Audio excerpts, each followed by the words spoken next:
¿quién está haciéndole la maskirovka? ¿Rusia se la está haciendo a Ucrania o Ucrania se la está haciendo a Rusia? ¿Los americanos cómo reaccionarían los Estados Unidos si los mexicanos les entran por la frontera y toman unos pueblitos, solo pueblitos, de Texas o de Arizona? ¿Cómo la Probablemente, gran potencia sí, de la democracia probablemente disparan reaccionaría? un misil en la capital y dicen, o se regresan o destruimos todo, ¿no? O sea, ni siquiera se toman la molestia de ir a combatirlos. O sea, un misil a la Ciudad de México y decir, el siguiente desaparecemos todo, regrésense. Críticos al régimen de Putin por ser demasiado moderado, que le acusaban hace días como de traición a él y al ministro de Defensa, pero, Otro Chernóbil, Javier. pero en territorio ruso. Los rusos de a pie, los que votan, pues no se sienten tan contentos o tan felices de que el territorio ruso esté siendo penetrado por alguna frontera. Entonces, me De parece hecho, muy bien, sí, la precisión que perdona haces. Roberto, de hecho me consta, es Mira, decir, mira, si no han sido. ahí te lo pusimos. Dice, it's safe to assume that most of the West politician leadership didn't expect such a turn event.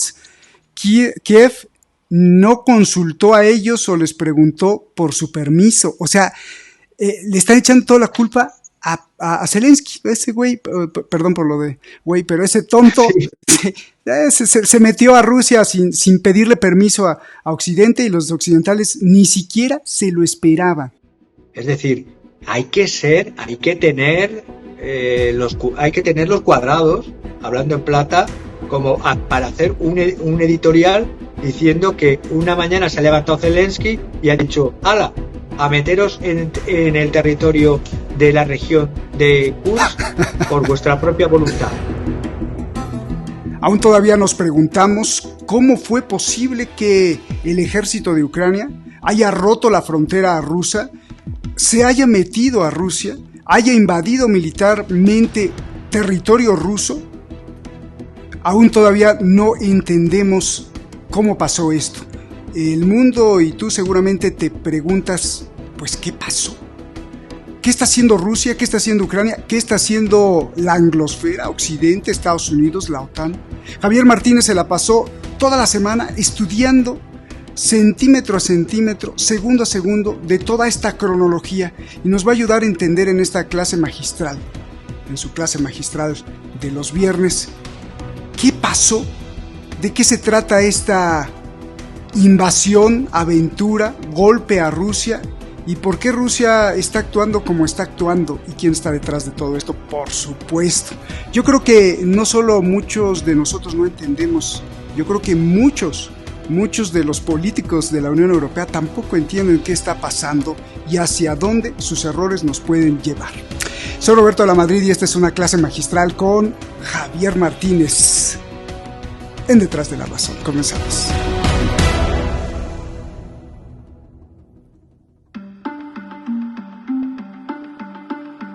El ejército de Ucrania reveló sus primeras imágenes donde invade Rusia militarmente. Iniciada el pasado 6 de agosto. Informan que toman control de 1.000 kilómetros cuadrados en la región de Kursk. Se ve en las imágenes cómo atacan con artillería y capturan soldados rusos.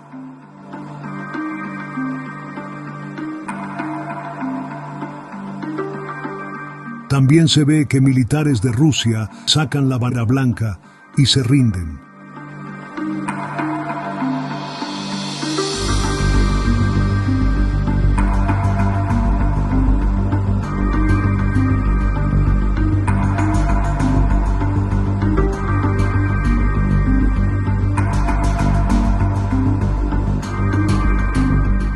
Sería el primer ataque con esta fuerza con la que se invade Rusia después de la Segunda Guerra Mundial.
Muchísimas gracias siempre a la comunidad detrás de la razón, muchísimas gracias a ustedes que están siempre presentes, y en estas semanas de turbulencia pues se necesita más presencia para poder discernir, para poder incrementar la conciencia. Gracias como siempre, siempre seremos muy agradecidos con ello. Vamos directamente con Javier Martínez. Javier, qué semanas y no dejamos de sorprendernos de lo que está pasando. Cada vez que veo las noticias, y te lo digo afuera de cámara y dentro de cámara, siempre pienso, bueno, es que Javier lo había dicho desde enero, cuando estábamos en Navidad del 2023, este 2024 va a ser tremendo.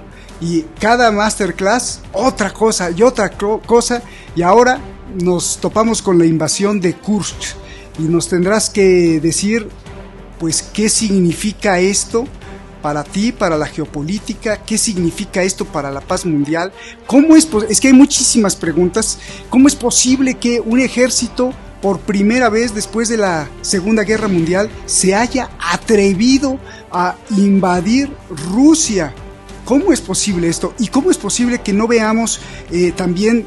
Uno se imagina que si entra un ejército enemigo a Rusia, pues de pronto salen unos cazas Sukhoi y pum, pum, pum, pum, los bombardean y se acabó el problema, pero tampoco ha contestado Rusia. Hemos visto cómo en puestos de control rusos quitan la bandera rusa y ondean la bandera ucraniana. Bueno, son cosas que parece ser que se están rompiendo cada vez más, todas esas reglas que estábamos acostumbrados a ver incluso en la guerra. Javier, pues empezamos con esta aventura de Ucrania metiéndose, desafiando el poderío del ejército ruso, el poderío de Rusia, una potencia militar sin duda, pues una de las más avanzadas, quizá la más avanzada, nuclear también. Por favor, ¿qué es esto? ¿Esta aventura de qué se trata? ¿Es una trampa? Voy a intentar hacer un análisis desde la perspectiva rusa, desde la perspectiva occidental y desde la perspectiva de la geopolítica crítica, desde esas tres perspectivas. En el análisis de esta aventura ucraniana en el Oblast o territorio o región de Kursk, que tiene como capital la ciudad de Kursk, a la cual ni han llegado, ni creo que llegarán jamás las tropas de Ucrania y de mercenarios de la OTAN, muchos de ellos de países europeos y otros incluso de países de Latinoamérica.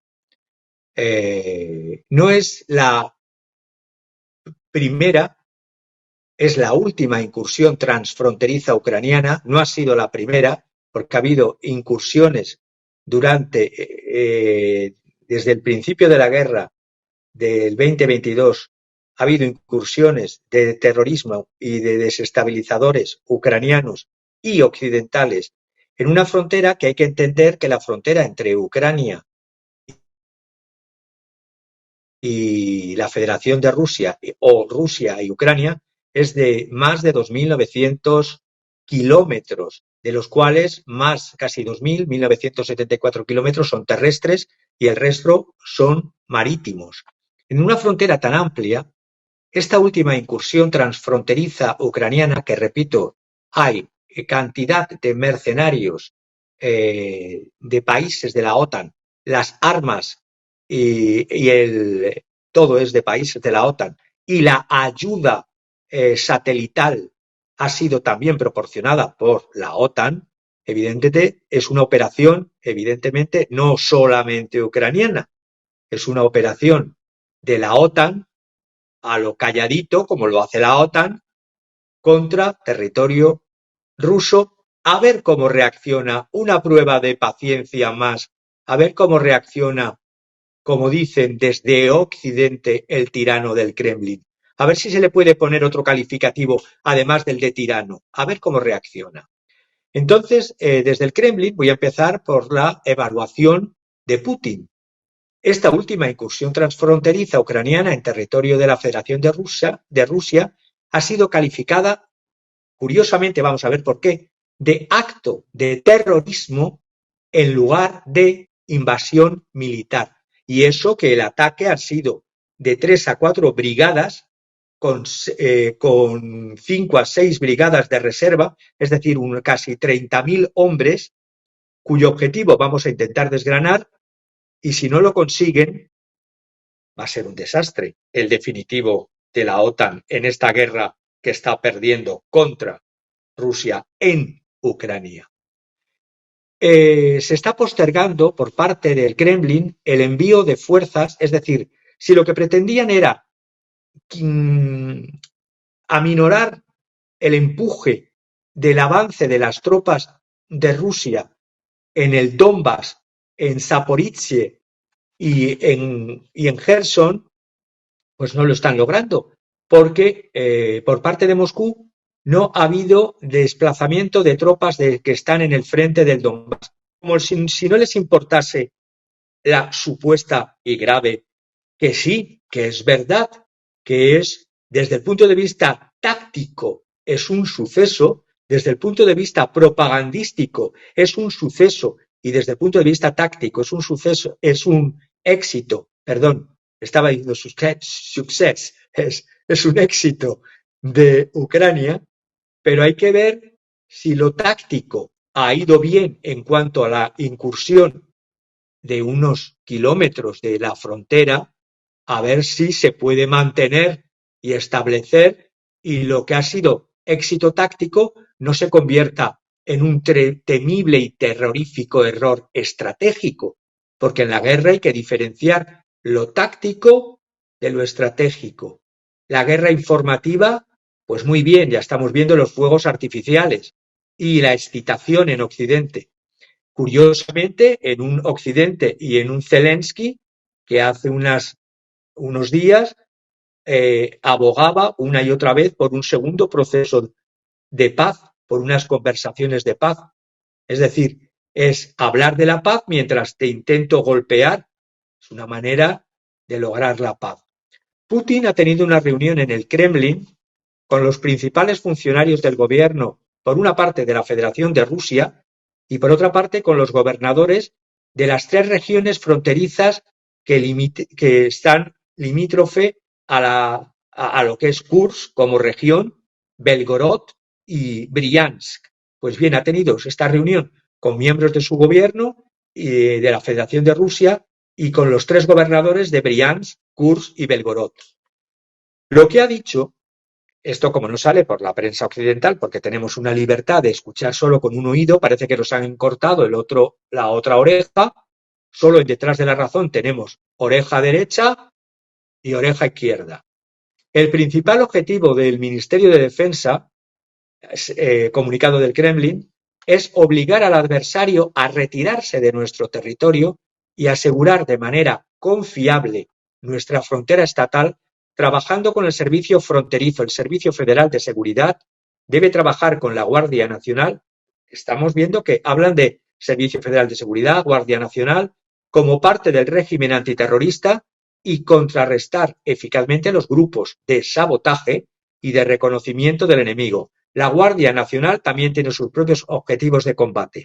Pensemos que Rusia tiene, cuando hablan de que Rusia, la Federación, quiere más territorio, el país más extenso del planeta, tiene ni más ni menos que casi 30.000 kilómetros cuadrados, es decir, 29.800 kilómetros que son difíciles de gobernar, y una frontera con Ucrania de 2.295 kilómetros. Pues bien, este anuncio de la pasada semana tras la reunión en el Kremlin, al considerar el ataque como un acto de terrorismo y no como una invasión a toda regla, ¿por qué? El reconocimiento oficial como invasión plantearía la cuestión, la duda o de por qué no se ha declarado el estado de guerra. El estado de guerra implicaría automáticamente el reclutamiento obligatorio, como lo está haciendo Ucrania desde el principio, cogiendo a las personas y metiéndoles en coches a la fuerza. En Rusia, no. Y por lo tanto, si se declarase el estado de guerra, según la propia Constitución, yo hablo desde el punto de vista jurídico, la Constitución rusa, un estado de guerra, si se declara, hay un reclutamiento y a la población, al menos en las regiones afectadas, hay un reclutamiento obligatorio. Putin es reacio a seguir incomodando a la población y por otra parte se le está diciendo que no es necesario. Le están informando a él que no es necesario. Hay otras partes de críticos al régimen de Putin por ser demasiado moderado que le acusaban hace días como de traición a él y al ministro de Defensa y querían un avance en adelante, incluso un uso de armas nucleares. Pero de momento Putin, que es moderado, frío y racional, como Dios sabe que lo es, lo ha calificado de acto de terrorismo. Además, ¿por qué? Porque esto, de todas maneras, hace para Ucrania, para Zelensky, se posiciona en una postura que cree que le hace más fuerte en unas negociaciones futuras con Rusia. Para Rusia esto cierra automáticamente cualquier posibilidad de negociación mientras se sigan atacando civiles y amenazando con centrales nucleares, porque aquí no se está enfrentando estas brigadas un cuerpo militar contra otro cuerpo militar, está entrando en unas zonas, fundamentalmente esa zona de fronteriza de la región de Kursk, si se conoce un poco la geografía y la historia, son zonas no estratégicas, zonas campesinas de esa región rusa. Un día antes de la cumbre de Bürgenstock, recordemos, esa pantomima de cumbre de paz que hizo Zelensky, que quería hasta hace unos días repetirla otra vez en Suiza, una cumbre de paz, ahora invitando a Rusia,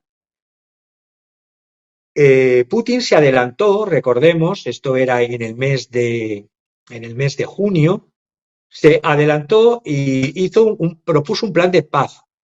El plan de paz era que quedaba claro que Rusia no quería apoderarse, como vengo diciendo desde el principio de la primera llamada operación militar especial y luego guerra en Ucrania, del agujero negro no se quiere, realmente no quiere quedarse nadie, quiere quedarse con los recursos. El agujero negro es un agujero negro, todo lo que toca se lo come. Segundo, Ucrania debe retirarse, decía ese plan de paz, de las fronteras administrativas de las 4 regiones donde ya están asentados y desde hace 2 años y además con referéndum en Donetsk, en Lugansk, en Gerson y en Zaporizhia. Y, por lo tanto, que las tropas, referéndums de septiembre del 2022 y que las tropas, segundo punto del plan de 3 puntos de Putin antes de la cumbre de Bürgenstock, que se retirasen las tropas que quedan ucranianas en parte de esas regiones. Y el tercer punto era que declararse que no se quiere unir a la OTAN. Sí, la guerra es con la OTAN. Ucrania es OTAN. Pues bien, evitar la intervención convencional en Ucrania de los miembros de la OTAN con el pretexto de defenderla de un ataque del avance ruso se puso por parte de los miembros de la Stoltenberg y compañía y también por parte de la Unión Europea, que como los rusos siguiesen avanzando en estas regiones Donbass, Gerson y Zaporizhia, si atravesaban el otro lado del Dnieper, del río Dnieper, donde Rusia está en el lado este, y si atravesase el lado oeste, recordemos que se amenazaban con las propias tropas de la OTAN atacar a Rusia. Yo propuse como analista al principio, los primeros días, cuando todavía, y las muchas veces intentos que se hicieron por países como Turquía, como se ha hecho entre países como China, Brasil, que están preparando un plan de paz para la cumbre de Río en septiembre, como lo está preparando la India, yo siempre decía que la solución al tema de Ucrania pasaba, hace 2 años, claro está, acordaros, por un armisticio a la coreana. Armisticio es un cese del fuego, cese de los ataques y un tiempo para poder establecer una línea fronteriza a un lado y otro como en las 2 Coreas. Pero ahora un armisticio tampoco, con esto que acaba de pasar, tampoco ya sería bien visto por el Kremlin, ni se lo permite internamente al Kremlin los que están más al extremo de Putin, que quieren ir a una guerra, pues como han hecho los demócratas y republicanos de Estados Unidos para acabar con la guerra del Japón. ¿Cómo acabó la guerra del Japón? Se lanzaron 2 bombas en Hiroshima y Nagasaki. Y los Estados Unidos, desde entonces, son el símbolo de la libertad, de la democracia y de los derechos humanos en el mundo, y nadie lo cuestiona.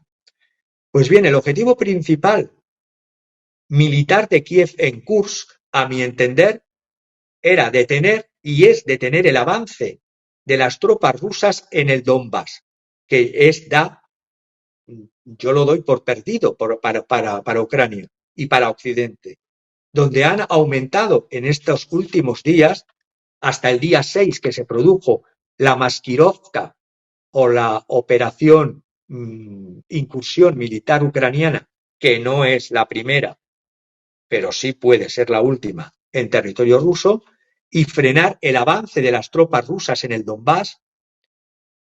Volvamos al tipo de guerra que se está produciendo hasta ahora. Tantas veces lo he explicado en Detrás de la Razón. Es una guerra convencional de desgaste. No importa el territorio, si tú consigues destruir tanto las fuerzas de ataque del enemigo como las fuerzas de reserva. Lo que se ha llevado a Kursk son fuerzas de reserva. Si los rusos atacan con las fuerzas de reserva y además desgastan y avanzan en Donbass, Zaporizhia y Gerson, ¿de qué estamos hablando? Frente a la guerra de casi, repito, 2.000 kilómetros, lo que pueda ocurrir en 15, 20 o 800 kilómetros cuadrados total, si encima no es territorio estratégico, por más que nos lo quieran vender, que repito, es un suceso, es un éxito, otra vez la palabra success, es un éxito táctico y es publicitario, comunicacional, vamos, es para hacer una película al Hollywood. Pero veamos si lo táctico, que empieza tan con fuego de artificio y mascarada, es estratégicamente, porque cuando tú haces una incursión militar con ayuda de inteligencia y de fuerzas de la OTAN, eso en la doctrina antigua militar soviética, que todavía se sigue en la doctrina rusa, se llama maskirovka. ¿Qué es el término maskirovka? Maskirovka significa mascarada o disfraz. Es un engaño militar que incluye el ocultamiento, la imitación con señuelos, incluso con maniquíes, como hacían los aliados contra los nazis poniendo tanques de cartón piedra para que desde lejos se viesen como si fuese un tanque. Pues estas maniobras destinadas a engañar, a desinformar, también son aquellas acciones, la maskirovka, ejecutadas con el objetivo no solo de engañar al enemigo sobre las capacidades, las intenciones y las operaciones de las fuerzas, sino que el enemigo tome un análisis equivocado o una decisión estratégica equivocada, por ejemplo, que quite tropas del Donbass y las lleve a Kursk. Eso hasta ahora no lo ha hecho ni lo va a hacer. Ha nombrado, además, ya lo veremos, a un agregado militar especial que se considera que pudiera ser uno de los sucesores de Putin, encargado de la operación de Kursk. La doctrina militar de Estados Unidos también utiliza, no el término ruso maskirovka, utiliza el término en inglés MILDEC, que es Military Deception. Es similar a la maskirovka, la Military Deception. Es una doctrina de engaño y de desinformación. Y aunque he seguido a un sargento mayor... Antes de que nos digas del sargento, ¿quién está haciéndole la maskirovka? ¿Rusia se la está haciendo a Ucrania o Ucrania se la está haciendo a Rusia? Se la está haciendo al que la inventó, es decir, a Rusia se la está haciendo Ucrania. Por eso veremos si hasta tanto en cuanto estaba el Kremlin conocedor de esas tropas, repito, mis informaciones son de 3 a 4 brigadas de ataque con 5 a 6 de reserva, es decir, 30.000 hombres. 30.000 hombres se ven, 30.000 hombres con tanques, con vehículos terrestres, incluso aunque les estuviese fallando el satélite, fíjate. No, pues yo creo que hasta 30.000 hombres los vemos nosotros, ¿no? Ahí vienen 30.000 hombres. Entonces, lo que yo quería decir, que como analizo también a los militares, lo que dicen los militares retirados y expertos norteamericanos, he cogido el análisis de un sargento mayor, Herb Friedman, cuando habla de las guerras SI. Acordaos que ya hablamos en este programa de las guerras SIOPS o operaciones psicológicas. En su página que tiene Psy Warrior, habla del concepto de deception, que es el concepto en inglés de maskirovka, and disinformation. Y dice, aunque en el uso del fraude en cualquier acción militar es detestable, sin embargo, en el combate de la guerra, no lo dice él, sino que lo he extraído de Maquiavelo, dice en El arte de la guerra, aunque el uso del fraude en cualquier acción es detestable, sin embargo, en el combate de la guerra es digno de alabanza y glorioso. Y el hombre que se vale del fraude para vencer, lo que se trata es que luego que puedan vencer a su enemigo es alabado, tanto como el que vence a su enemigo por la fuerza. Esto lo dijo Maquiavelo en el 1531. La operación PSYOP, operación psicológica, repito, son operaciones que se llevan haciendo Maskirovka o Mildek para los americanos, Military Deception, se vienen haciendo desde la Segunda Guerra Mundial, como te he dicho, poner tanques Sherman que eran inflables, ficticios, o construir material militar falso, o hacer rumores o propagar rumores o informes propagandísticos falsos. Todo esto se viene haciendo desde el principio de la guerra. Recordad que al principio parecía que Kiev iba a llegar hasta Moscú. Pues sí, ya lo estamos viendo después de 2 años. Hasta ahora está en unos kilómetros de una frontera que curiosamente estaba desprotegida. Vamos a ver eso también. En derecho de la guerra, porque también existe un derecho de la guerra, existe el engaño como algo lícito, pero hay que diferenciar el engaño de la perfidia.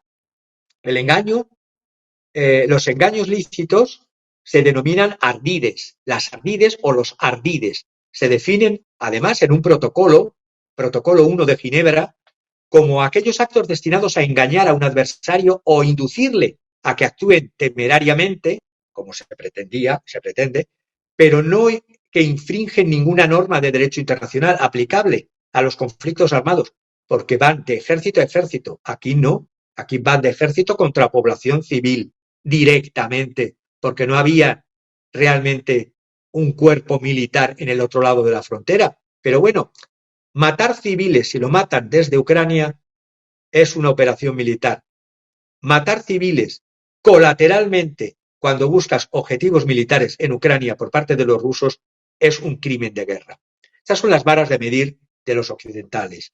Y en el protocolo 1 de Ginebra habla de los ardides o las ardides, que es algo lícito, son engaños lícitos, porque van de ejército contra ejército, objetivo militar contra objetivo militar, aunque sea con engaño, y las pérfidos o la perfidia es porque, aparte de atacar civiles, mujeres, niños, lugares comunes o hospitales, escuelas, etcétera, son pérfidos porque no inspiran la confianza en un adversario respecto a la protección que da el derecho internacional público en lo que se llama derecho de la guerra. Avanzo. Zelensky, hasta ese momento, hasta el día 6 de agosto, tenía una popularidad que había caído en torno al 21-22%, la popularidad muy baja. Esto es un acto de propaganda. Provoca que Putin ya no tenga ninguna intención de negociar. Se continúa la guerra. Al primero que favorece que se continúe la guerra y que no le desplacen es al propio Zelensky. Se habla incluso de que podrían hacerse atentados contra el corte del suministro de gas, que otra de las paradojas de la guerra. A ver, estamos en guerra Occidente contra Rusia, la OTAN contra Rusia, pero resulta que el gas ruso sigue pasando por Ucrania y está yendo a países como Hungría y Eslovaquia, y los ucranianos cobrando derechos de paso del gas ruso. A eso no pasa nada. Por eso yo hablo del money, de los intereses económicos, de las soflamas guerreras, de la libertad, de los derechos, y del money, money, money, money, money, como cantaban en cabaret. El corte del suministro de gas ahora perjudicaría también si lo cortan los ucranianos, si llegasen hasta Lubna. Pero la realidad es que ante el fracaso de atacar la central que está en manos rusas desde el 2022, la central ucraniana, la mayor grande central nuclear ucraniana de Zaporizhia, ahora podrían intentar buscar atacar la central nuclear de Kursk, Otro Chernóbil, Javier.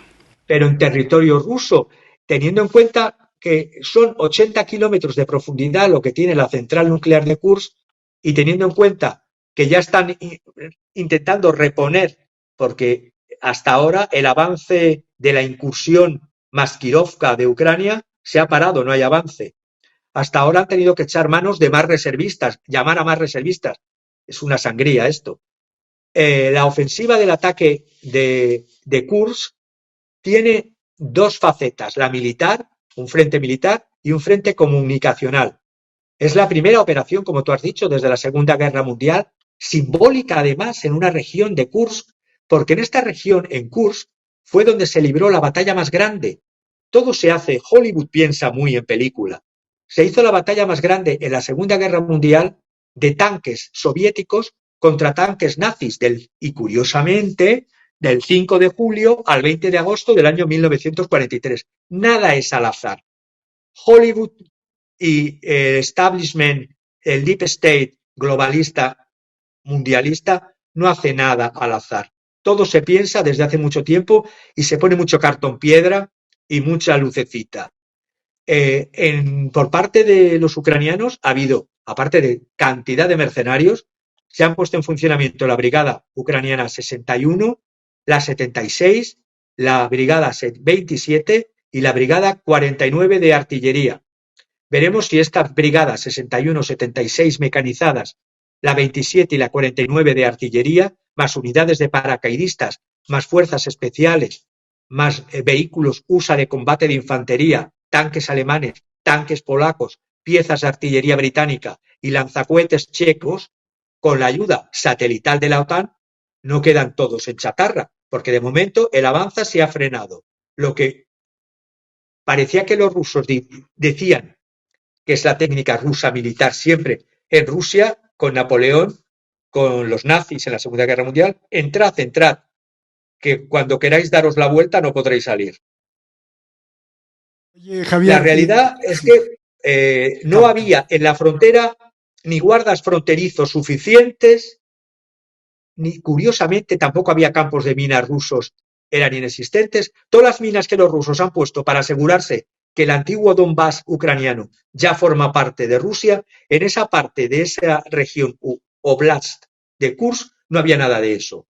O una de dos, o es un tremendo error de los gobernadores de esa región, o es que les estaban esperando con los brazos abiertos. Porque la realidad es que la táctica que están usando, o hasta ahora pretendían usar, era la táctica que los alemanes, cuando invadieron Rusia, o invadieron antes Polonia, era la de la guerra relámpago, la Blitzkrieg, es decir, un avance rápido, pero luego se quedan ahí parados y no siguen ya más. Blindados ligeros de la OTAN rompen con una facilidad pasmosa las líneas de comunicaciones, las rusas transfronterizas con blindados ligeros. Pero recordemos, aquí están parados en torno a 600, 800 kilómetros cuadrados en una línea, cerca de una línea, pero todavía lejana, de la línea de gas ruso que lleva el gas a Europa, en concreto a Eslovaquia y a Hungría, vía Ucrania. Podía ser un objetivo esta línea de gas, podía ser un objetivo también la central nuclear de Kursk, pero están parados y pidiendo más ayuda de reservistas. El estado de vigilancia que tenía que tener previo a esto los estados de Briansk, de Kursk y de Belgorod, ahora es cuando se están poniendo la vigilancia. No podrán avanzar hasta Kursk, hasta la capital. Dudo muy mucho que puedan avanzar hasta donde están los gaseoductos que van, si mal no recuerdo, cerca de Lutnia o Lutna. Perdonad por la pronunciación porque no sé ruso. Luego los campos que lo he visto satelital y que me han enviado son campos y terrenos forestales. ¿Qué significa eso desde el punto de vista de la guerra? Que no podrán permanecer allí mucho tiempo porque no pueden construir defensas sólidas y atrincheramiento.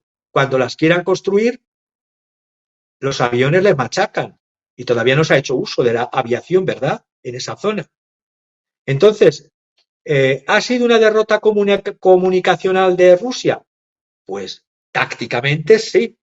Veremos estratégicamente en qué queda todo ello, porque el avance imparable ruso en el Donbass sigue. No han detraído tropas, se está yendo hacia la ciudad importantísima en Ucrania de Kramatorsk. ¿Por qué es importante la ciudad de Kramatorsk? Porque allí está concentrado el Estado Mayor ucraniano, porque allí está gran parte de las reservas ucranianas que están para el Donbass y han detraído reservas futuras para llevárselas a Kursk. Si se cargan las reservas de Kursk en Kursk y avanzan hasta Kramatorsk, ¿cómo queda la guerra? La operación de Kursk tampoco ha tenido el apoyo unánime del generalato de los ucranianos. Ha habido disensiones en Kiev que me han hecho llegar, pero como la voluntad es la de Zelensky, o mejor dicho, la de los occidentalistas de la anglosfera de la OTAN, para decir avanzar y provocar por aquí, porque la realidad es que el que era el ex guardaespaldas de Putin y que se llama Alexei Diumin, ojo, 51 años, posible candidato a la sustitución de Putin, Alexei Diumin, que luego lo que decimos en este programa, muchas cosas suceden, hasta ahora era como guardaespaldas, estaba en el FSO, luego le nombró gobernador de un oblast o una región. Los oblast son regiones que se llama Tula, del 2016 al 2024, y le acaba de nombrar responsable de las operaciones en la región de Kursk. Es más o menos Putin decir como, a ver si te ganas mi sucesión. La ofensiva de los ucranianos podría volverse en contra de ellos. Y esto lo dicen muchos analistas. Estoy pensando en Nikola Mirkovich, que le seguí el otro día en una entrevista en una cadena YouTube francesa que se llama Toxin, que la recomiendo, muy buena. Es un analista geopolítico que es presidente de una asociación, Mirkovich, Asociación Oeste-Este, que quiere un restablecimiento de las relaciones culturales entre los europeos del este y los europeos del oeste, es decir, una Europa que vaya desde Lisboa hasta Vladivostok. Ha escrito un libro llamado Le Chaos Ukrainien, el caos ucraniano, y dice que, claro, este ataque, el 6 de agosto, plenos Juegos Olímpicos franceses, y con todo lo que suponía de esperpento, Rusia excluida de los Juegos Olímpicos, hablando todos de que había que hacer, como decíamos, el proceso de paz en Ucrania, que lo clamaba y lo declamaba y lo cantaba y lo teatralizaba Zelensky. Estábamos viendo que el oblast, la región de Kursk, según Zelensky, habían conquistado el día 6 en esta punzada de 30 kilómetros 75 localidades. ¿Pero cuál es la naturaleza de estas localidades? Son aldeas de campesinos. No hay nada estratégico en 800 kilómetros a la redonda. Los rusos, esta es la teoría, los rusos, y termino con esta pregunta, esta primera parte, ¿los rusos sabían que se iba a dar este ataque? Yo tengo mi teoría y la voy a dar. Voy a poner dos hipótesis y luego voy a decir cuál es la que yo creo. Primero, una muy maquiavélica. Muy maquiavélica. Lo sabían y no hacen nada. Porque luego tienen la posibilidad de hacer la técnica del encerclement, del cerco, del cerco al que ya ha penetrado en la inmensidad del territorio ruso, como hicieron con Napoleón, como hicieron con Hitler. Estamos pensando que son 4 brigadas ucranianas más 5 o 6 de reserva. Si se las comen, eso de reservas que ya se han quitado de ahí. Esa es la primera hipótesis. La segunda hipótesis, sabían de la situación, porque evidentemente 30.000 hombres no son transparentes, pero no creían que por logística o por aprovisionamiento los ucranianos pudiesen dar, es decir, cuando hablo de ucranianos hablo de la OTAN, ese paso. En ese caso, si fuese esa hipótesis segunda, también habría un error de gestión grave de la situación por parte de los responsables del ejército ruso en esa zona. La armada ucraniana, quitemos ya las caretas, son los Estados Unidos y la OTAN. De lo que se trata en esta operación es, primero, intentar que los rusos detrajeran tropas del avance en Donbass.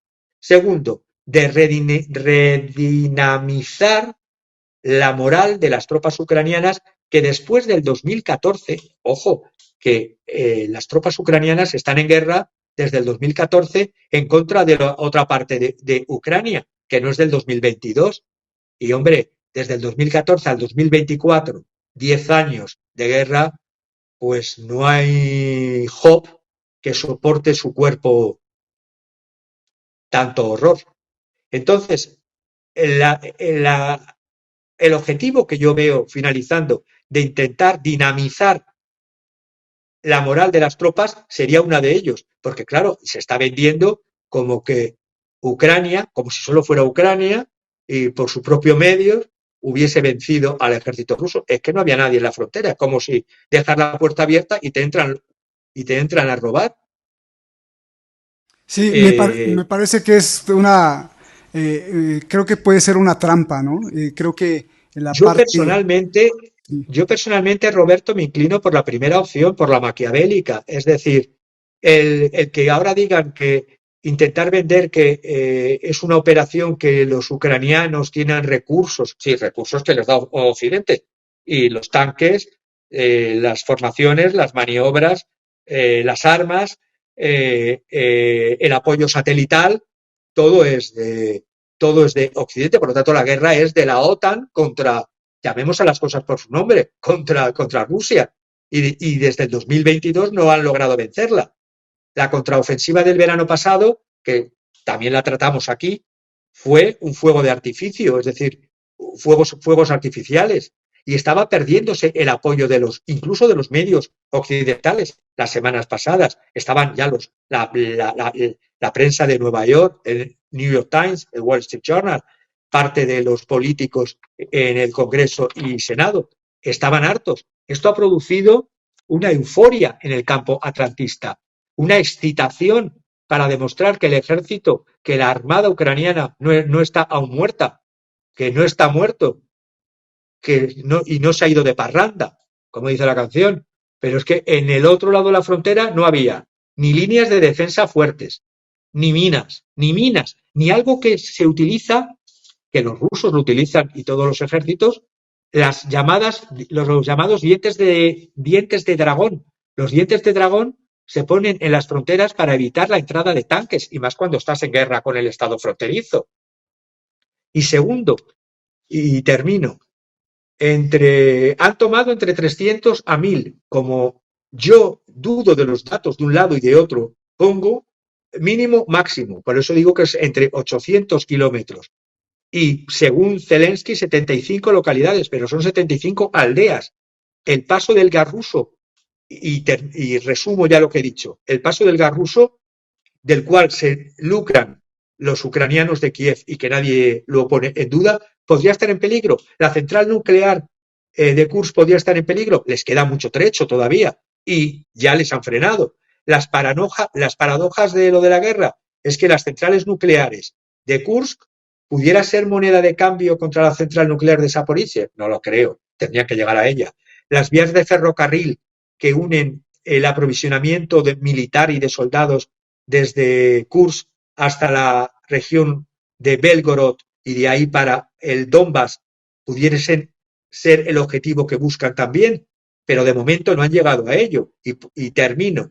El portavoz Mikhail Podolyak, que es el asesor de Zelensky, ha dicho, y me quedo con eso último para finalizar, que lo mismo ante el nuevo POTUS, si es Trump quiere negociar con Putin y con Rusia, por lo tanto, pero si fuera Kamala, que Kamala forma parte de la familia de los obamitas y de los bidenianos que quieren la guerra, ahora tienen dos frentes de guerra en Oriente Medio, y tienen y siguen teniendo. El de Ucrania va a dar la vaca para tanto. Por lo tanto, Podolyak dice que ante eso Zelensky podía negociar, intercambiar territorio. Tampoco creo que le salga la jugada.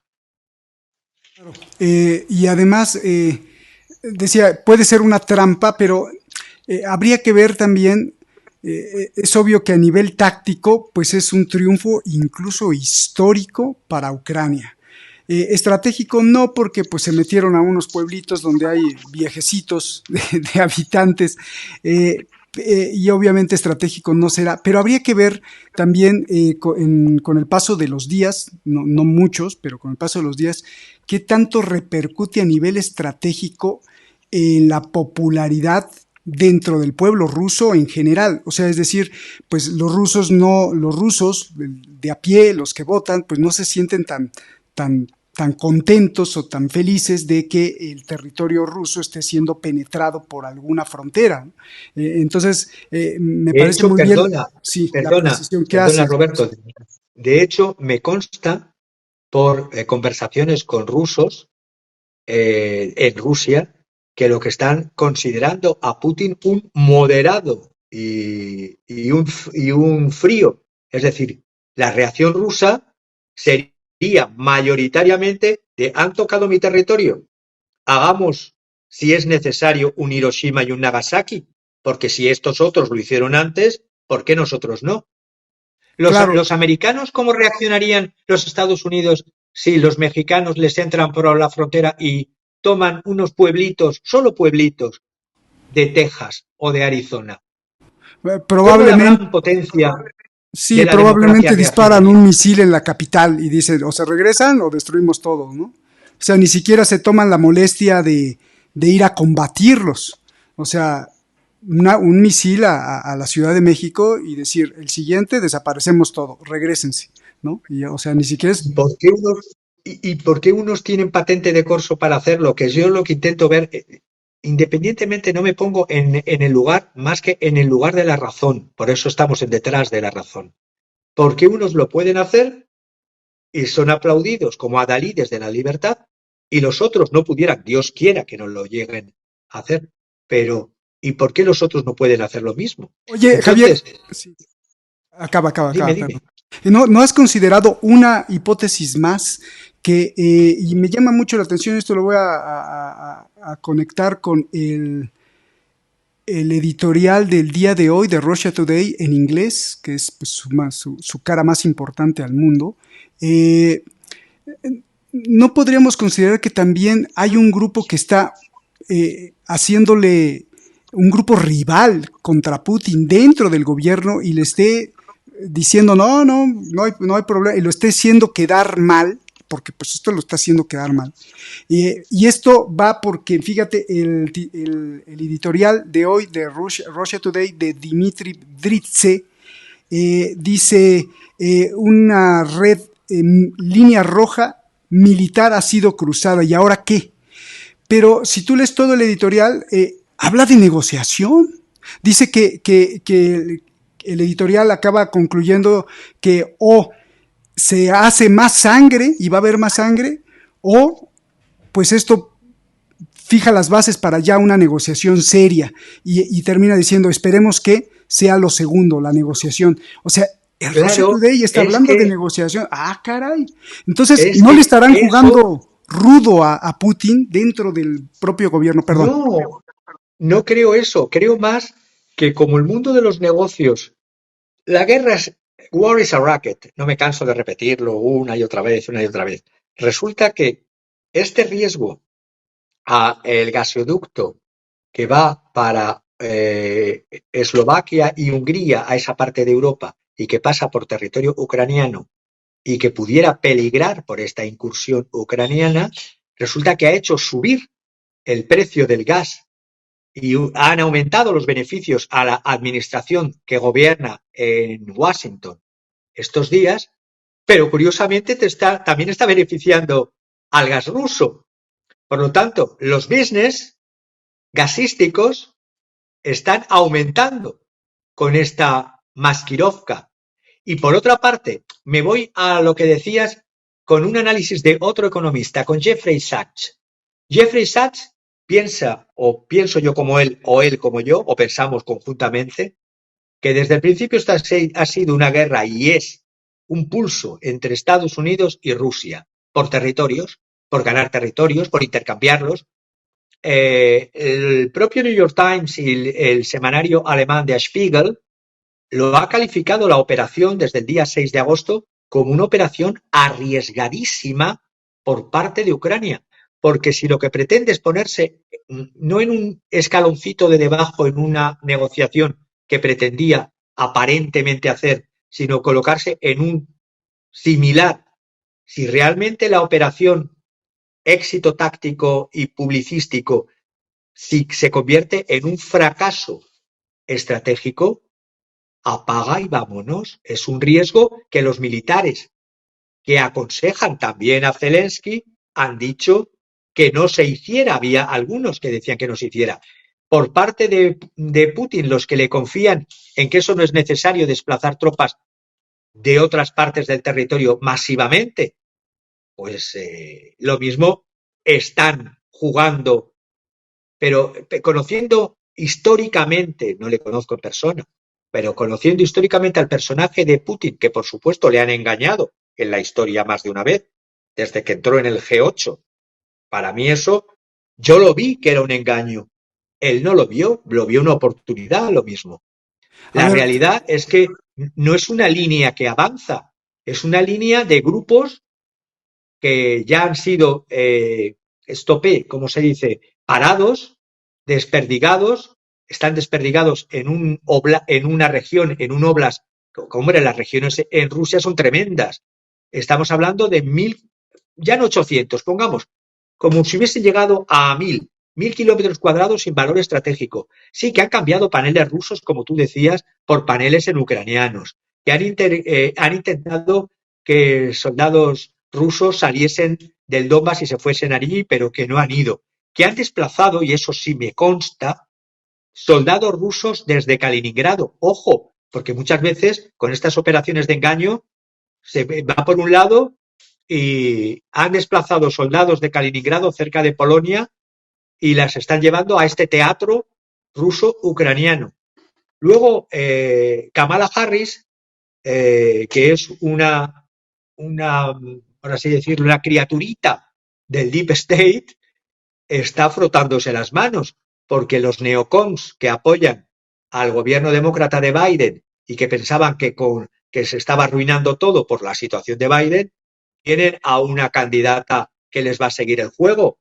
Conservarán, lo importante para ver este punto, tendrán posibilidad los ucranianos y otanistas infiltrados en conservar ese trocito de Kursk. Eso es lo importante, porque tú puedes penetrar, como pinchar con un cuchillo, pero para conquistar tienes que permanecer y por lo tanto tienes que, para tener ayudas, tienes que tener la ayuda satelital de Estados Unidos y de la OTAN, tienes que tener armas, pero tienes que hacer una logística y tienes que cavar trincheras, tienes que poner minas, tienes que asegurar el aprovisionamiento de armas, de hombres, de comida, de agua, de medicinas y de combustible.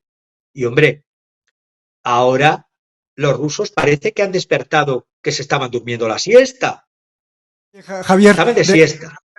Oye, déjame interrumpirte ahí porque yo creo que es muy importante esto que dices, que yo le aderezo, más que patriotismo y humanismo por respetar las vidas de los pueblos, lo que importa y lo que impera para ambas partes es business, el dinero, así como se hace aquí la seña del fajo de billetes en México, así el dinero.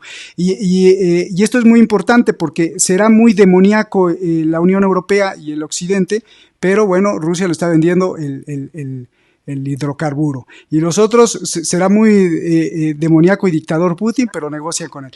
Y no me dejaste acabar con el editorial del Russia Today, que yo invito a leerlo, ahí está en inglés.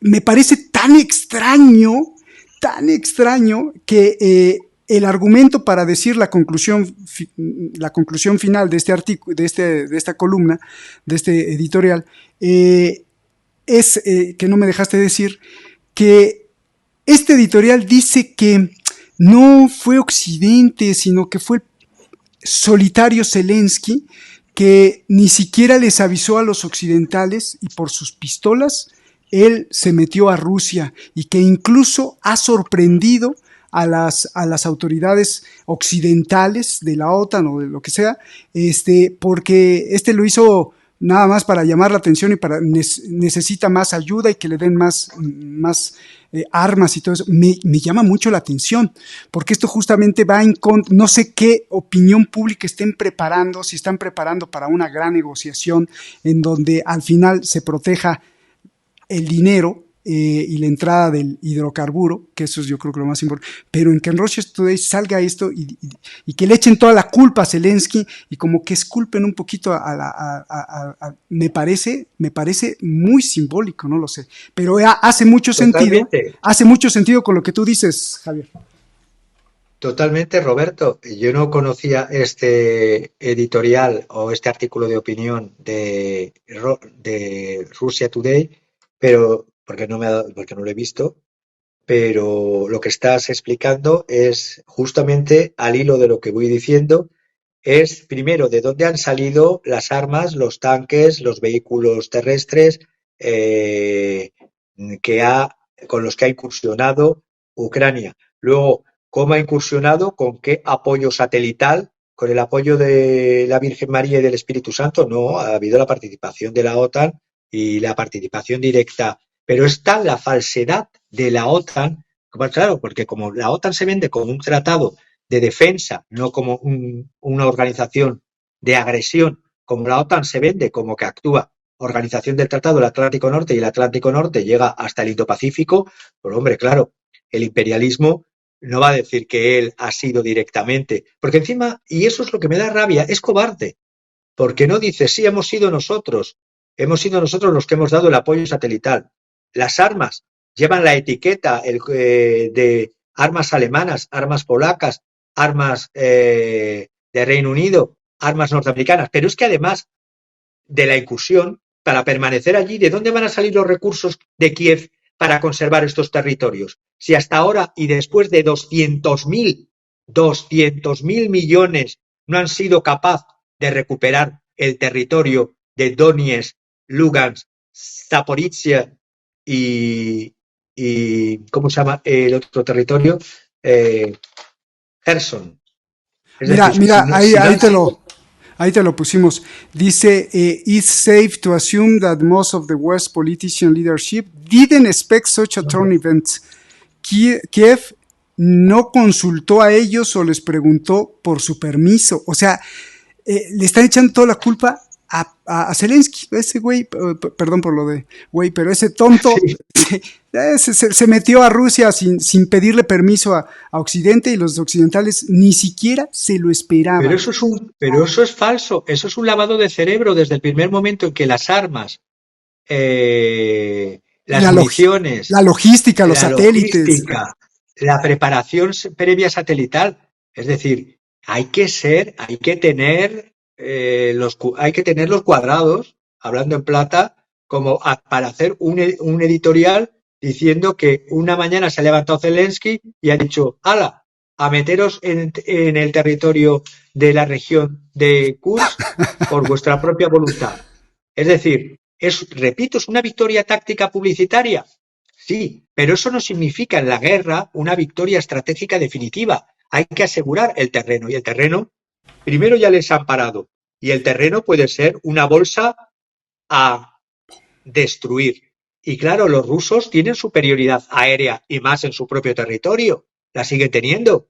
Kiev quiere demostrar a los atlantistas, los lobbies, realmente, más que Kiev, que son los títeres, los lobbies atlantistas quieren demostrar que Ucrania es capaz todavía de victorias, aunque sean publicitarias, aunque sean tácticas. Son meros juegos de artificio para justificar mayor entrega de fondos, mayor dinero, que es la lavadora del dinero de los atlantistas, que es una enorme lavadora de dinero. Entonces, ¿entrará Rusia con esta provocación en caer en la trampa y buscará lo que les dicen desde Rusia los sectores más extremistas, una aniquilación militar total del enemigo?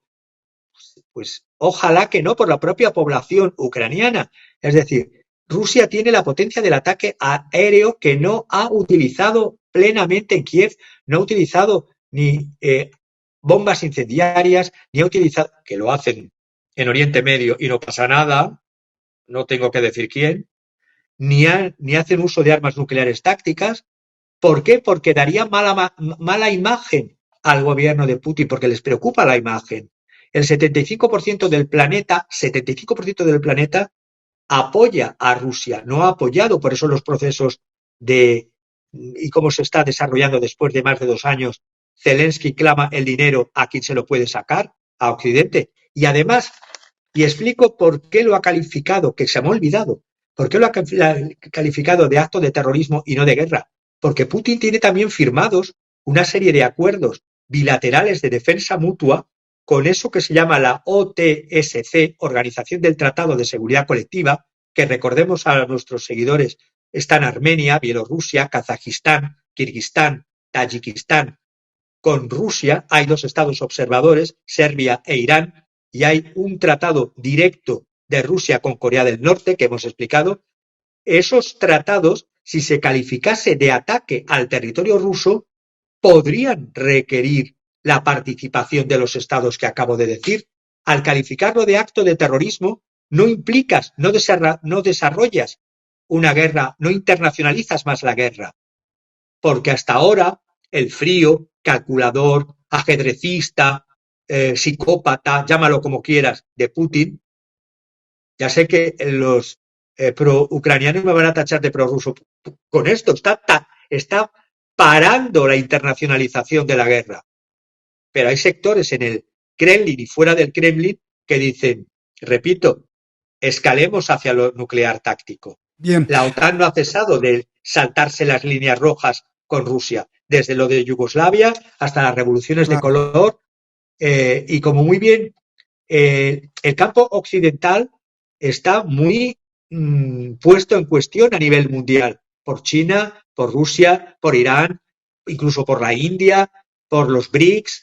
El campo occidental globalista, imperialista, tiene además unas patitas de barro, es decir, vive con una crisis financiera desde el 2007-2008 permanente, vive con una crisis energética, les acecha, a pesar de todos estos juegos y fuegos de artificio y por mucha simulación hollywoodiense, les acecha el apocalipsis de la revelación. Va a ser, como esto se convierta en una derrota estratégica, es la derrota del sector definitivo de los globalistas, mundialistas, imperialistas.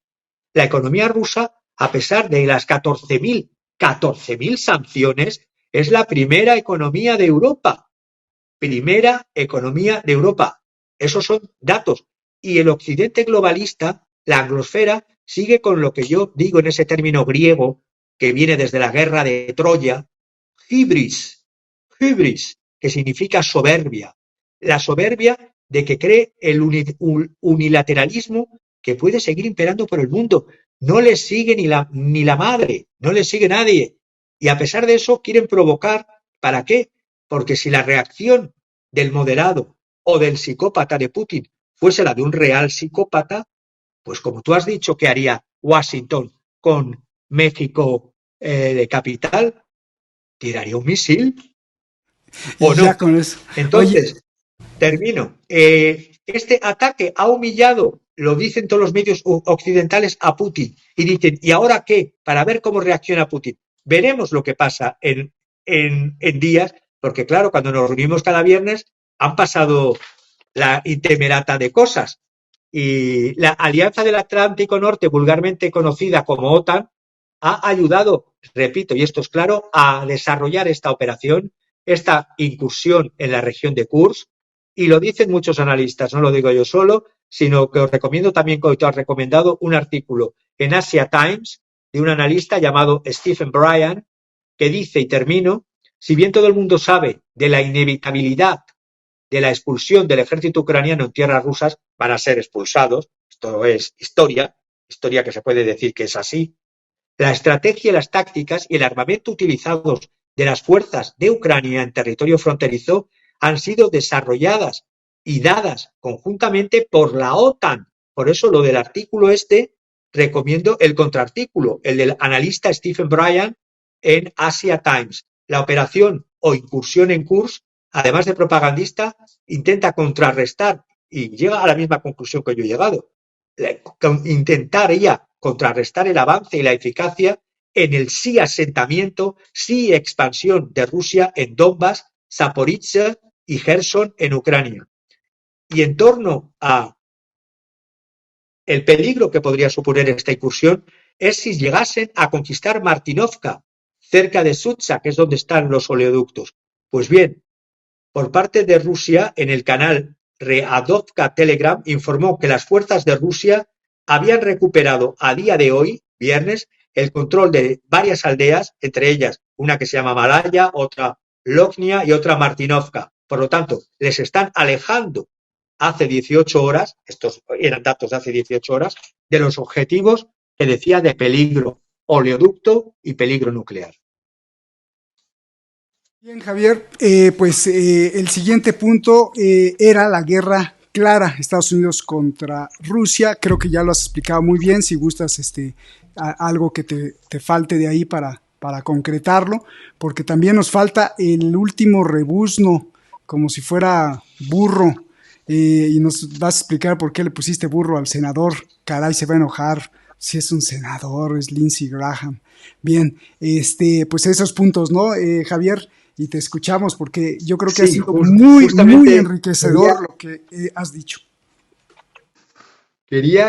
Lo titulé El último rebuzno porque desde que es senador republicano, el senador Lindsey Graham,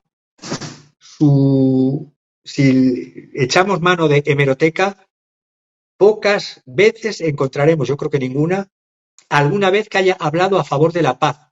Todas las intervenciones del senador Lindsey Graham han sido de promover guerras en cualquier parte del planeta.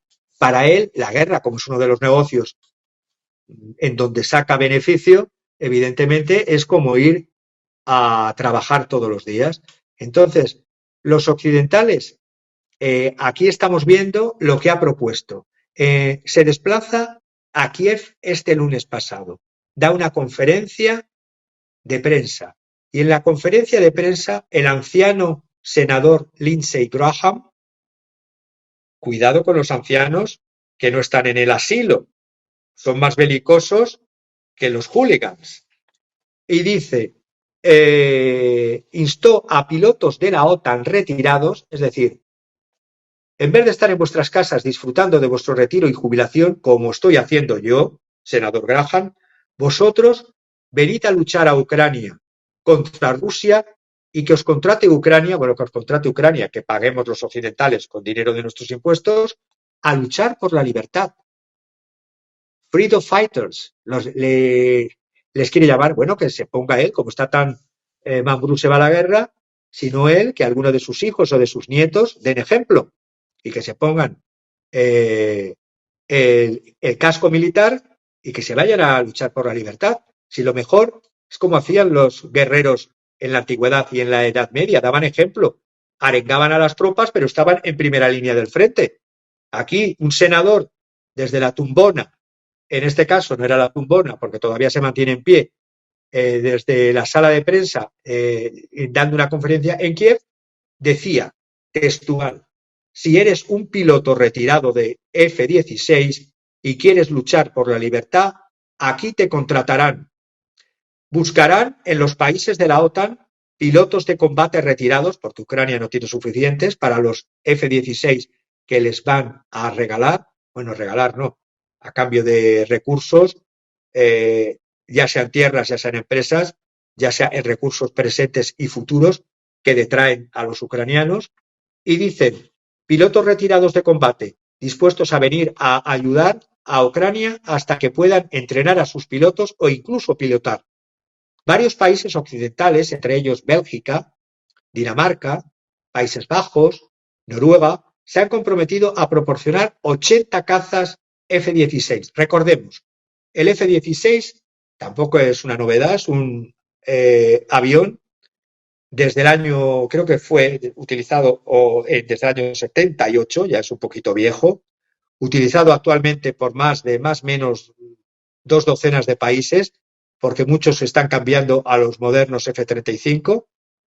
A principios de este mes, Zelensky confirmó que el primer lote de F-16 había llegado al país desde Estados Unidos y ya iba a ser pilotado por pilotos ucranianos que se habían formado en Estados Unidos. Ucrania, de todas las maneras, como no tiene pilotos suficientes para volar todos los aviones F-16 prometidos, ¿qué se le ocurre al senador Graham? Carnaza, carnaza, que os contratamos.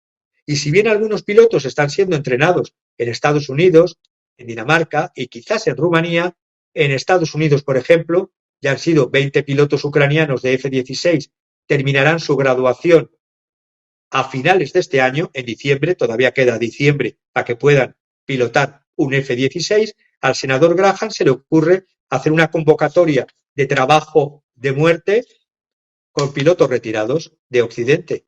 Y esto no provoca una guerra todavía más clara de la OTAN contra Rusia, o vienen en calidad de extraterrestres. Necesitan, además, en Ucrania, tener pistas limpias para despegar. Esos mapas voy a explicar ahora por qué los he traído. Necesitan, además, pistas limpias y lisas para operar desde los aeródromos de Ucrania. Pero es que, curiosamente, no hay aeródromos en Ucrania limpios y lisos, porque les están atacando continuamente los misiles rusos. Algunos funcionarios ucranianos han sugerido la gloriosa idea de que por qué no estacionar y operar con estos F-16 desde las bases aéreas de la OTAN de países vecinos. ¿Por qué? Porque entraría ya la OTAN por narices oficialmente y sin esta técnica cobarde de decir que no están en guerra, entraría el artículo y el artículo 5 del Tratado de la OTAN. Si despegan aviones desde Rumanía, como estamos viendo, ahí estamos viendo en rojo en una cuña la incursión, que no llega a ser todo ese territorio, pero lo quería marcar para que se viese dónde está la región de Kursk. Más abajo vemos los territorios de Donetsk, Lugansk, toda la zona este de Ucrania que está ya en manos de Rusia. Y en vez de recuperar o intentar recuperar, que llega hasta Crimea, en vez de recuperar, hacen esa incursión en unos cuantos kilómetros de territorio de aldea agrícola y pretenden que los rusos desplacen las tropas de Lugansk, Donetsk, Mariupol y de Gerson y Zaporizhzhia, que los llevasen al norte. No lo han conseguido. Repito y termino con lo del senador Graham. Lo del senador Graham digo que es un rebuzno porque el presidente Vladimir Putin ya ha advertido, es una línea roja, lo mismo la pasa porque están saltándosela tanto las líneas rojas. El presidente Vladimir Putin ha advertido repetidas veces hasta la saciedad que cualquier ataque desde aeródromos, es decir, aeropuertos de la OTAN, con cualquier tipo de avión o cualquier tipo de vehículo no tripulado que saliese desde territorio OTAN sería objetivo legítimo de destrucción por parte de Rusia de esos no solo pilotos y aviones, sino de esos aeropuertos, aeródromos, ya sean en Rumanía, pero se pretende la operación es mucho más maquiavélica de lo que busca el viejo senador Lindsey Graham. Resumo por el tiempo que tenemos. Se está preparando, y lo digo aquí ya, una operación en otro frente, que ya lo advertimos desde detrás de la razón al principio de la operación militar rusa en Ucrania.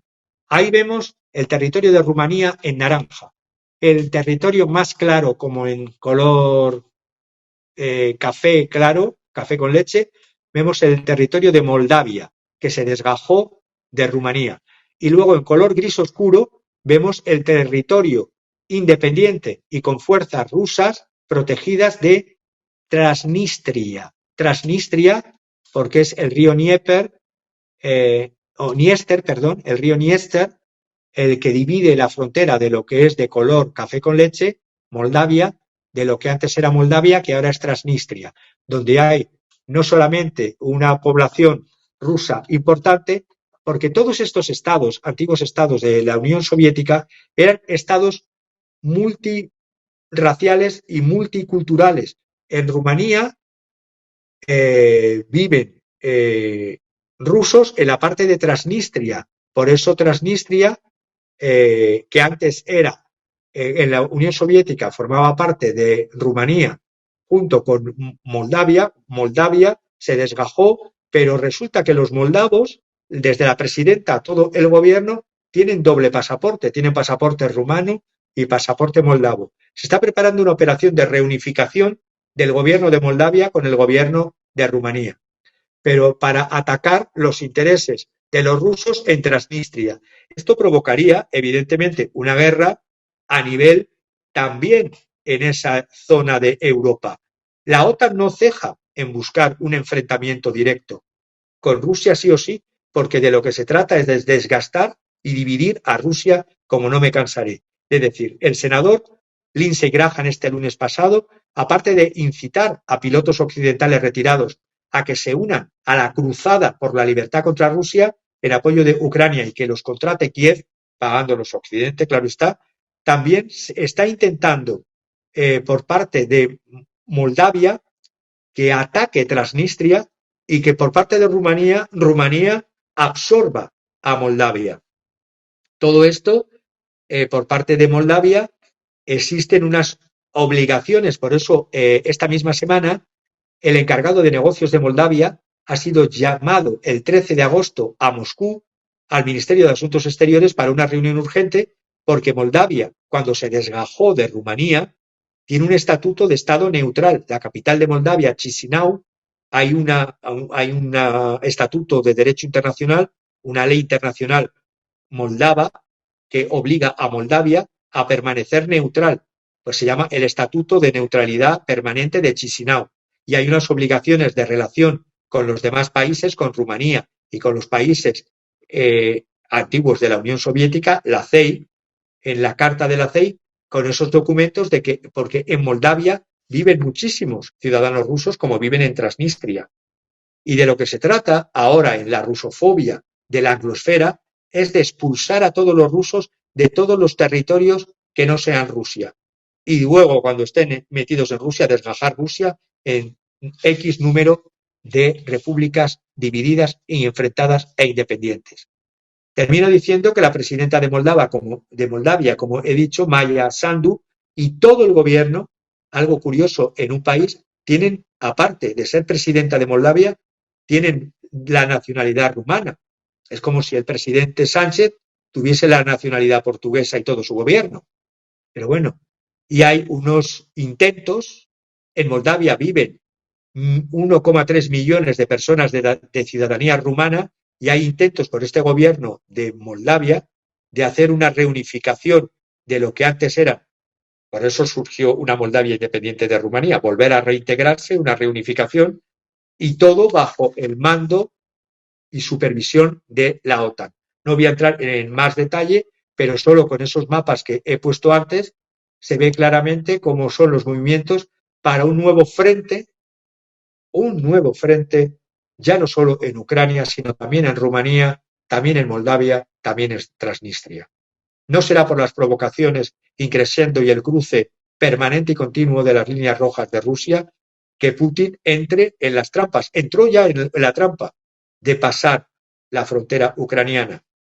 Pero claro, es que he visto documentos de la OTAN que preparaban una incursión como la que han hecho en Kursk antes de la rusa en Ucrania. Me daba risa de contraten, quieren trabajo, vengan y luchen aquí, contraten, ¿no? ¿Por qué no contratas a tu hijo o a tus nietos? ¿Por qué no les dices que vayan a luchar? O sea, cómo se las gastan los poderosos.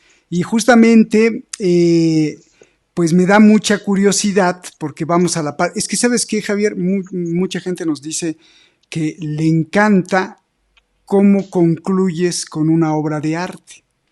Y eso me parece, pues, genial, porque no lo encontramos en ningún otro medio de comunicación, ni de los grandes, ni de los chiquitos, ni alternativo, ni nada, ¿no? Sino cerrar con una obra de arte para capitular todo lo que has dicho.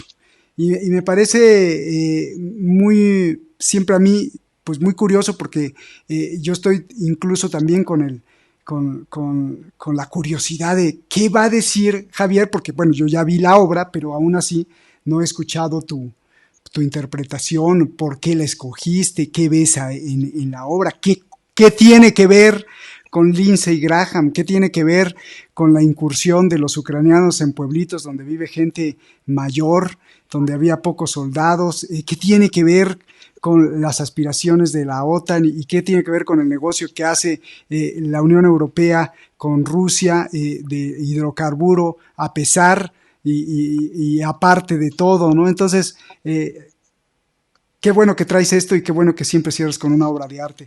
Ahí te la puse súper amplificada, es una partecita de la obra, ya la veíamos hace un ratito, de una ventanita que se está asomando no sé quién, no sé si sea uno de los hijos o hijas de Lindsey Graham o al revés de las víctimas de tipejos como Lindsey Graham. Adelante, Javier, te escuchamos. Mira, ahí está la ventanita y alguien se asoma. Pues la obra, Roberto, siempre, a ver, el principio que acordamos conjuntamente era que detrás de la razón siempre fuese un faro de conciencia crítica, de despertar opinión libre con los datos que intentamos aportar cada semana, que cada uno se forme su propia opinión. Esa es la base del programa. Pero aparte, intentamos, con esta incorporación del arte a la actualidad geopolítica y geoeconómica, reforzar esa conciencia crítica con la imagen, pero también dar esperanza con la imagen y también mostrar el horror de cuando no se toma decisiones y se deja uno llevar y no tiene conciencia crítica. En la obra se llama La calle. La calle es una obra de un pintor que curiosamente también el 6 de julio pasado han pasado 65 años de su fallecimiento en Berlín. Es un pintor que combatió, que vio en sus carnes lo que era la Primera Guerra Mundial entre el año 14 y el año 16. Le tocó combatir, luego fue retirado por enfermedad en el 16 y combatió en las filas del ejército del Reich, del Segundo Reich imperial alemán, no confundir con el Tercer Reich. George Grosz, este cuadro es del año 1915, pleno periodo de guerra.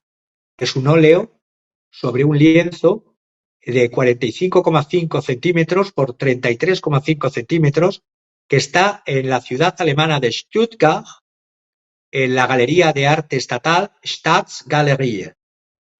Este artista comenzó como caricaturista con una fuerte crítica social, se convirtió en el principal protagonista de una corriente pictórica que ya hemos tratado en este programa y que ya le hemos tratado también creo que a él alguna obra, o si no de su contemporáneo y amigo Otto Dix, una corriente pictórica llamada la nueva objetividad. Entre los temas recurrentes de este pintor y agitador crítico social, usaba el arte como un arma para la representación de los sentimientos humanos en lo que es la ciudad moderna, durante la guerra y durante la posguerra, de la política y de las injusticias sociales. Nació, un breve excurso biográfico, nació en Berlín y murió en Berlín, nació en el 1893, murió en el año 1959. Fue crítico tremendamente desgarrador y veraz.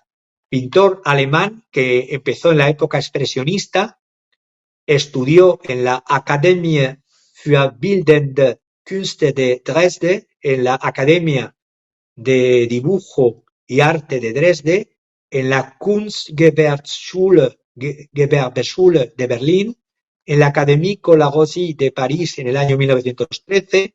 En el 14 estalló la guerra y se alistó en el ejército imperial alemán.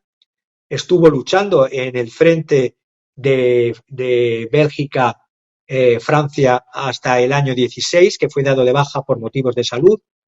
En su carrera, en esta primera etapa, estuvo muy influido por los cubistas y los futuristas, la pintura que se llamaba así, futurista, como puede ser la obra de Giorgio de Chirico. Comenzó, como ya digo, como caricaturista y sus dibujos y sus escritos le trajeron problemas porque estuvo convocado a los tribunales y condenado a penas pecuniarias, incluso rozó alguna vez con ser detenido por sus críticas. Del año 17 al año 20, empujado por un desencanto de lo que estaba viendo en la sociedad que le rodeaba, se unió a un grupo de los llamados dadaístas de Berlín. Recordemos, el dadaísmo es una postura cultural que surgió en Suiza en el año 16, en plena Primera Guerra Mundial. En tiempos de la Primera Guerra Mundial, el Dada, ahora explico, tenía la intención de rebelarse en contra de las convenciones de la burguesía, en contra del sometimiento ciego del pueblo y contra una interpretación de la razón como algo mecanicista, mercantilista y positivista. Fue el Dada una especie de antiarte que se oponía a la guerra. Entre sus creadores estaba el rumano Tristan Tzara o el francés Marcel Duchamp. Y Dada es lo que dicen los niños en lengua alemana, hay muchos niños Dada, y los balbuceos del bebé, pero también es el caballito de juguete. Y hace mención al nombre que pusieron a una revista, la revista Cabaret Voltaire, y claro, evidentemente, yo esa revista, desde que supe de su existencia en la historia, leí sobre ellos. Era una revista y una sala experimental en Zúrich, y que fue un manifiesto del dadaísmo escrito por Hugo Ball, otro maravilloso escritor que recomiendo, del año 1886 a 1927. Me voy a la obra, decir que este pintor, ya lo he explicado en otras ocasiones, lo que significa la nueva objetividad frente al expresionismo, en vez de salir, expresar los sentimientos de dentro hacia afuera, los propios objetos y sujetos en el cuadro muestran hacia afuera del cuadro hacia afuera, muestran sentimientos, colores. En sus cuadros se muestra el gusto por lo grotesco como lo extravagante, lo deforme, lo contrahecho, grotesque en alemán, y también lo desagradable como repulsivo, como incómodo, como desapacible, ungemütlich, ungenehm, los términos que utilizaban esta corriente alemana que se llamaba Nueva Objetividad o Neue Sachlichkeit. La calle, me voy al cuadro ya. Ya sabemos que este pintor va hacia lo grotesco, hacia lo desagradable, para despertar los estados de ánimo del que lo ve. Los estados de ánimo se dirige al que lo está viendo. Wie geht es dir? ¿Cómo estás tú? Como diría en alemán. Y intenta sacarle los estados de mir ist schlecht, yo estoy mal, o ich habe Angst, yo tengo miedo, o ich bin müde, estoy cansado, o mir ist langweilig, o estoy aburrido, o ich bin traurig, o estoy triste, o ich bin wütend, estoy furioso. Entonces, en este cuadro, la calle, lo que ve es que una noche vemos que está ensangrentada y las montañas del fondo están escarpadas como si fueran espinas. Noche ensangrentada, montañas como espinas, la ciudad se tambalea, se va hundiendo en las tinieblas, vemos tinieblas. Hay ojos ciegos, ojos que no ven, ojos enfermizos que miran temerosos a través de las ventanas. Se ocultan del dolor que expresan esas calles gélidas, esas calles sin alma. Hay rasgos desfigurados que emergen en las esquinas, como si fueran monstruos taciturnos. Las sonrisas, las que se ven en algunas sonrisas, pocas que se ven en el cuadro, son sonrisas desfiguradas, emergen en las esquinas artificiales, forzadas, falsas, están corrompidas por la guerra, por el negocio de la guerra, de la corrupción.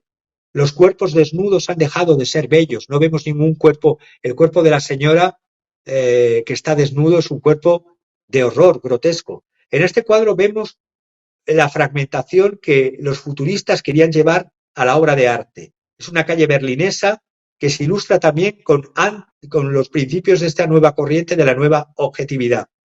Termino diciendo que tienen colores, como vemos, vivos colores, el rojo, el verde, el naranja, pero lo vemos también tamizado con tonos ácidos que enfatizan este ambiente que, repito, es lúgubre y macabro. Quieren transmitir el hastío de una modernidad llena de excesos, de caos, de corrupción, de ceguera y de guerra, como estaba viviendo en aquel entonces. Y yo, para terminar, diría, viendo el cuadro tal como lo estamos viendo, me voy a Mahatma Gandhi, un defensor de la no violencia y de la paz. Debemos ordenar el caos. Y no tengo duda, dice Gandhi, de que el mejor y más veloz método es implantar la ley del pueblo en vez de la ley de la turba. Y dice Javier Martínez, nos quieren como turba, nos quieren que seamos turbas o tribus enfrentadas, que nos enfrentemos. Y hemos de devenir pueblo, no turba, y conquistar el poder a través del orden frente al caos. Javier, esto, pues, esta conclusión me provoca también una idea y una conclusión que frente a esto, la otra parte es recordar la lealtad y que la lealtad es un instrumento básico tanto para brillar como para sobrevivir.